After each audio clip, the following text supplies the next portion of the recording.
as someone who's done a lot of my own bikepacking just for fun, it's been really neat to go from how do you create a route that is something that's just your style and kind of translate that into the flavor that would then suit everyone. My name's Mona Doe, and I'm the project coordinator for the Nelson Route Network Hub. So this will be the third of the Route Network hubs that BIKEPACKING.com are creating, and it's a new format and sort of this new platform that they're using to promote more ethical bikepacking opportunities, to really encourage spending more time in a place. A Route Network hub is a new format that we at BIKEPACKING.com are using to showcase a specific region rather than just a single bikepacking route. The idea is that we can package together a longer flagship route that's usually a week or longer, several overnighters and day rides. All of the routes will start and end in Nelson. Some of them will be day rides, and others, like the one that we just scouted, is a longer ride that'll be a multi-day, between a week to 2 weeks long. We chose Nelson for a Route Network hub because we wanted to showcase the variation in terrain within the region and the potential for bikepacking in the Kootenays. That one is the old technique, so we want to take that. Sadly, this one doesn't connect, but it looks so nice. And anytime you can go like straight and not turn, just like navigation purposes. Oh yeah, straight, cool. That makes sense. So we designed this flagship route to be accessible for as many people as possible. And that means it's mostly a gravel sort of based route. So any bike with at least a 50 millimeter tire is going to be okay. There's no single track, so technical riding isn't going to be an issue for anyone. But there's a lot of climbing because instead of sticking on the rail trails and the valley bottoms, we climb up high and do some passes to mix things up.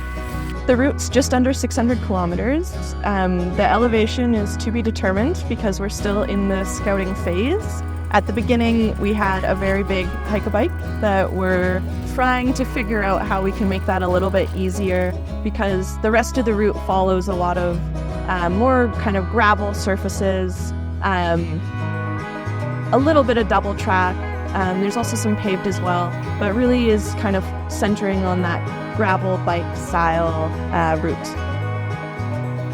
The route starts and ends in Nelson, and then we work our way up through the Slocan Valley, and then we spend a little bit of time in the mountains until we get to Fauquier. You end up crossing a ferry, working your way down to Grand Forks, and then we cross into the US border and follow along the Kettle River to Barstow, Northport, and then we come back up through the Juanita Dam on the Pend Oreille River and then make our way back to Nelson through Salmo. I think what's another sort of unique angle about this route is that we get to follow decommissioned railways. We also look at areas with mining, we look at areas with forestry.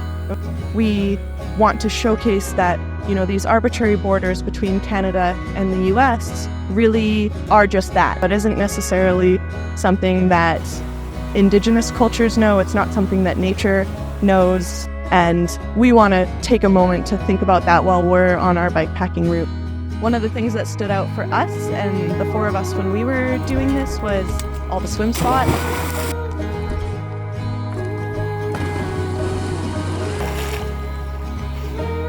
Oh, that's really cool.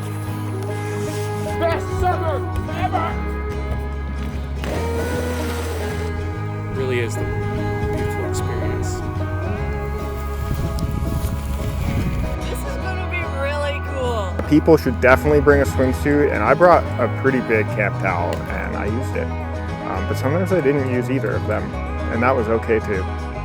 I consider myself a lost soul. Not anymore. I found myself on that trail. The Kootenays is where my heart is.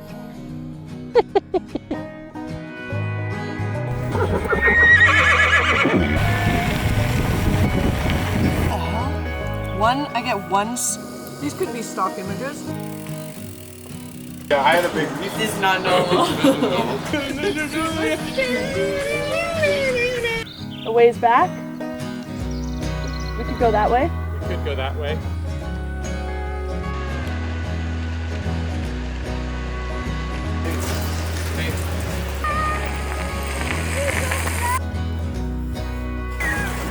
She's like,